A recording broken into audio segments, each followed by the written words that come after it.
睇嚟我幫你挑上咗一個好嘅租校同未來嘅男朋友。咩未來男朋友？我而家只想專注事業，乜嘢都唔想。專注，女人始終要嫁人嘅。其實 Louis 係好愛你，只不過你哋有緣無分。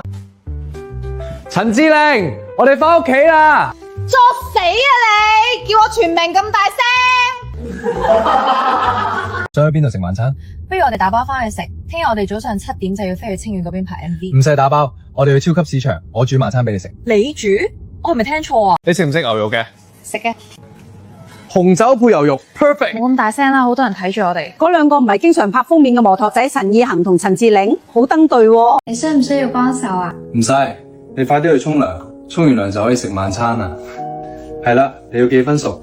唔該你啦。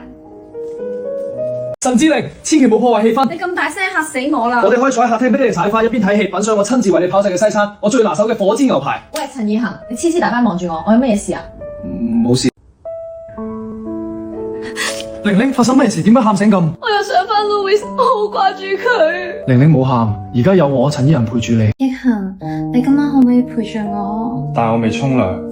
我哋一齊沖涼。係你先撻呢把火嘅，冇怪我。死啦！琴晚我飲醉啦。早晨，琴晚嘅事係一場意外，你唔使負責任啊。我幫你攞行李。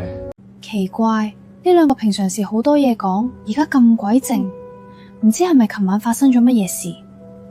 我哋乜嘢事都冇發生。下晝4點，憶涵會直接去拍攝現場等我哋。咁佢住邊度？乜你唔知佢係廣州清遠人？你冇睇佢咁開放，佢非常之傳統嘅。人哋係處男，我哋大佢3歲，但因為家庭背景唔好，佢爸媽離婚好多年啦。咁琴晚我咪同處男過完佢嘅初演。陳志玲，你從實招來，你係咪琴晚同陳意涵發生咗關係？唔怪得就知個陳意涵連望都唔敢望你，點啊？佢甚至隻都唔記得。我只係記得係我開頭叫佢一齊沖涼。你點會突然間翻嚟？我呢2個星期會喺清遠呢度拍古裝嘅 MV 同寫癲。又係同嗰個女仔一齊拍？係媽咪，琴晚同我暗戀嘅對手真係一夜情，佢大我3歲。咁佢知唔知你暗戀佢1年啦？